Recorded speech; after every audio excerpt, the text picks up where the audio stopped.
내 등에 북두칠성 있다 하는 사람? 등드름은 짜야 할까요? 짜지 말아야 할까요?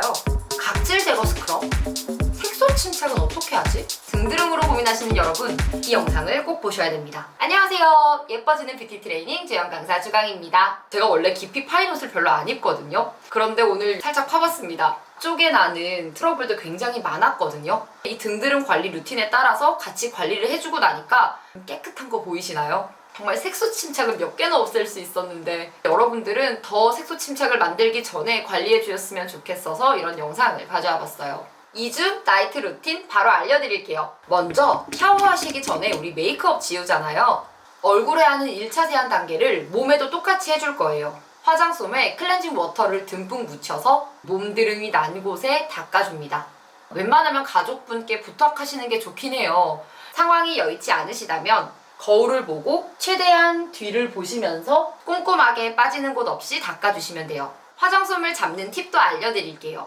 보통 많이 쓰시는 오겹 화장솜인데 이렇게 검지손가락과 새끼손가락 사이에 화장솜을 잡아주시면 돼요.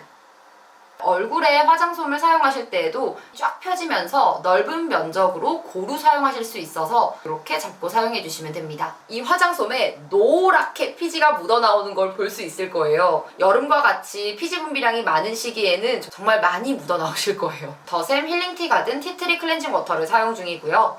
이렇게 뚜껑이 열리는 방식이라서 리필해서 쓰고 있습니다. 이제 미온수로 샤워를 해주시면 됩니다. 너무 뜨거운 물이나 차가운 물은 되려 등드름, 몸드름에 자극을 줄 수 있으니 꼭 미온수로 샤워해주세요. 따로 바디워시를 사용하지는 않아요. 단지 오늘 운동을 좀 심하게 해서 땀을 많이 흘렸거나 이런 날에는 약산성 바디워시나 약산성 폼클렌징을 이용해서 가볍게 닦아주기도 합니다.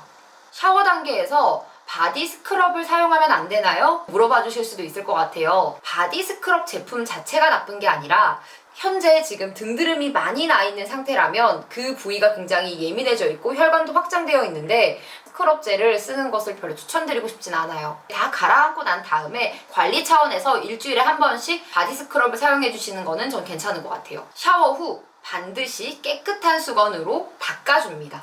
절대 수건 재사용 금지! 세균 번식이 굉장히 쉬워집니다. 관리한 게 아무 소용이 없을 수 있어요. 이제 스킨 단계예요. 혹시 남아있을지 모를 잔여물도 제거하고 피부 결도 정리하면서 수분 공급까지. 닦아내는 방법은 클렌징 워터 때 설명드린 방법과 동일합니다. 제가 사용하는 스킨은 마몽드 로즈 워터 토너예요. 몸에 사용하는 스킨을 고르기 위해 고려하는 몇 가지 사항들을 알려드릴게요. 첫 번째는 성분이 너무 자극적인 성분이 들어가지 않았나를 봅니다. 오로지 수분 충전만을 기능으로 하는 스킨을 주로 사용해요. 아하나 바하 각질 제거 성분이나 또는 알코올 성분 등은 몸에 있는 피지를 줄일 수는 있어도 활성화되어 있는 여드름들에 자극을 줄 수 있기 때문에 피하는 편입니다.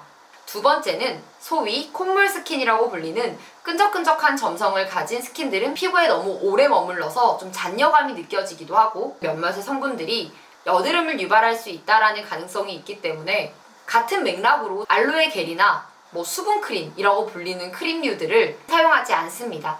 보습을 줘서 얻을 수 있는 이익보다 혹시나 얻을 수 있는 불이익이 더 크다고 판단하기 때문에 저는 아예 가능성을 배제하기 위해서 바르지 않습니다.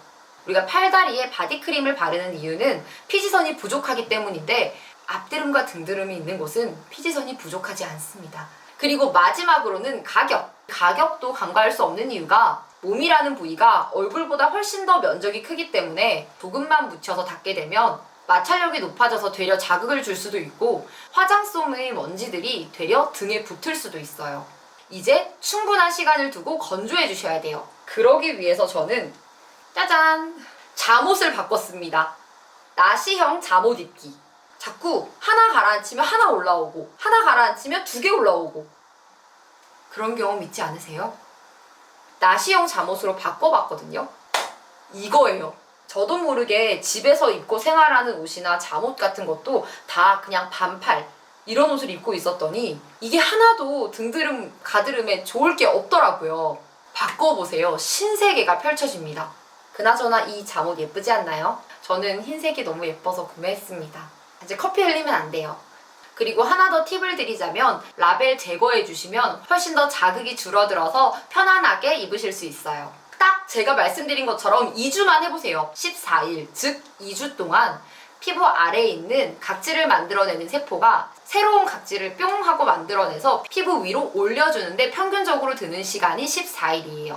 처음에 2, 3일 했을 때 별로 효과가 없다고 해도 상심하지 마세요. 확실히 2주 정도 시간이 지나고 나니 많이 가라앉았고 더 이상 새롭게 올라오는 아이들이 아직까지는 없습니다.